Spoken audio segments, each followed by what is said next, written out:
10 ወንድ ስታመጣላት የነበርክ ወንድም ዛሬ ላይ ከአብርሃም ጋር ምናምን ሌላ አዲስ ሸዋ አትፍጠር።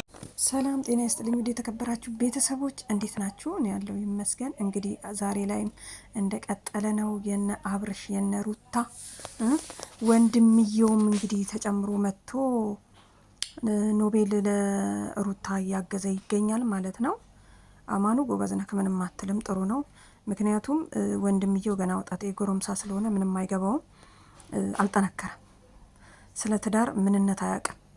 ስለዚህ ከሱ ጋር ከመታገል መጥራት አልነበረብህም ነበረ ካሊብ ማለት ነው። ለምን እንደሆነ ታውቃለህ? ልጁ ገና አልበሰለም። ምክንያቱም ከአብርሽ በፊት ራሱ ለሌላ ሊድር ነበርና ምን አገባውና ነው እሱ የሚድረው? ራሷ መረጠች፣ አብርሽን አግብታለች። እንግዲህ ተመችቶኛል ብላና አልተስማሙም፣ ተለያዩ። ከዛ ሄርሜላን አገባ። በግድ ከአብርሽ ጋር ካልሆነች እናንተ አይመለከታችሁም የሚል ነገር የሚሰራ አይመስለኝም። ምክንያቱም ወንድም ከሆንክ አብርሽ እንደዚህ ፈዞ እያለ ቤተሰብ ጣልቃ ከሚገባ እህትህን መክረክ አብርሃት ሐኪም ቤትም ሆነ መፈወሻ ቦታ ተወስደው ነበር ማለት ነው። ቢያንስ ወንድሞችና ቤተሰቦቹ ተረድተውታል። አብርሃም እንደታመመ ታውቃላችሁ አይደል? አብርሃም እንደታመመ ተረድተውታል። ወንድሞች ተረድተውታል፣ እህቶች ተረድተውታል ማለት ነው። ስለዚህ ሐኪም ቤት እንውሰደውና ምርጫው አብርሃም ነው ብለዋል። ትክክል ነው።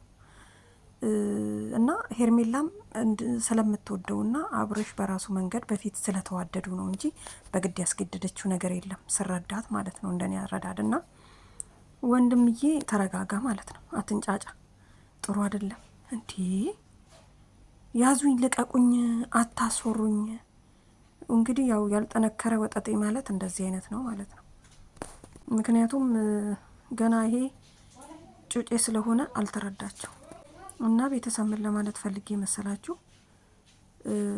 ጥሩ ደረጃ ላይ አይደለም። እንግዲህ ሆስፒታል እንደሆነ የሩታ ወንድምም እየተናገረ ነው የሚገባው ያለው።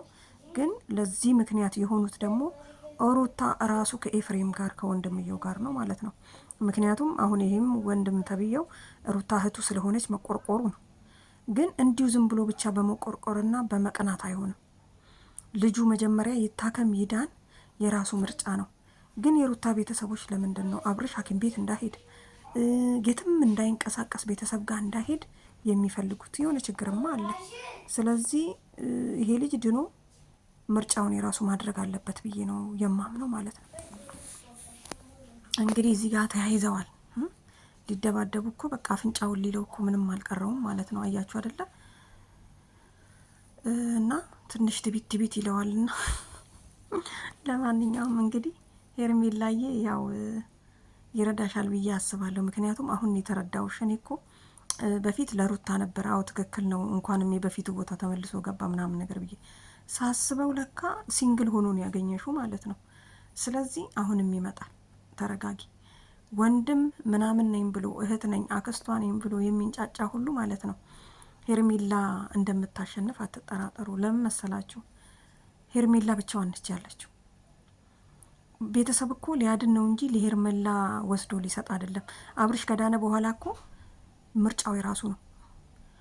ቡዜም ሆነች ዴቭም ሆነ ማንም ሰው ሊወስንለት አይችልም። አብርሽ ይድናል። ከዛ በኋላ የት ነኝ ያለሁት ብሎ ሲነቃ ሩታ ቤት ራሱን ያገኛል።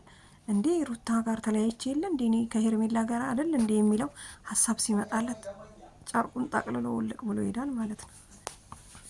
እና ቤተሰብ እና ወንድምየው ግን አቤት ቲቪት አንድ እኮ ወደታች ኮርኮም ብታደርገው ጥሩ ነበረ። ነገሩ ቁመታችሁም አንድ ነው ይሄ።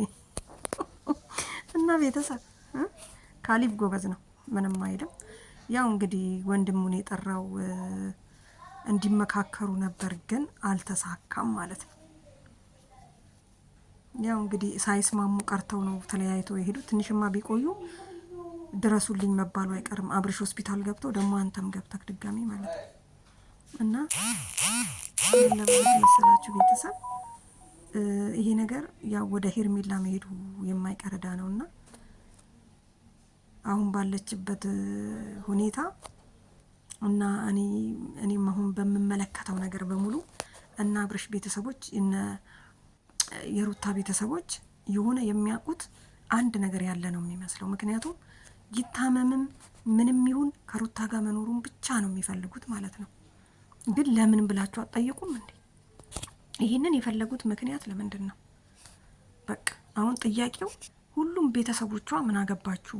እሱ ወዷታል፣ የልጁ አባት ነው፣ ሄደ ተመልሶ መጣ እና ይኑሩ ብቻ። ግን እኮ እሱ በደመ ነፍስ ነው ያለው፣ አብርሽ በደመ ነፍስ ነው ያለው ማለት ነው። ምክንያቱም ዝም ብሎ ነው ለካ በግድ የተናገረው። ትላንት ራሱ ልንዝናና ልንሄድ ነው የያዝነው፣ የተከፈለበት ገንዘብ አለ ምናምን ነገር አላለን። ከዛ በኋላ ወደቀ።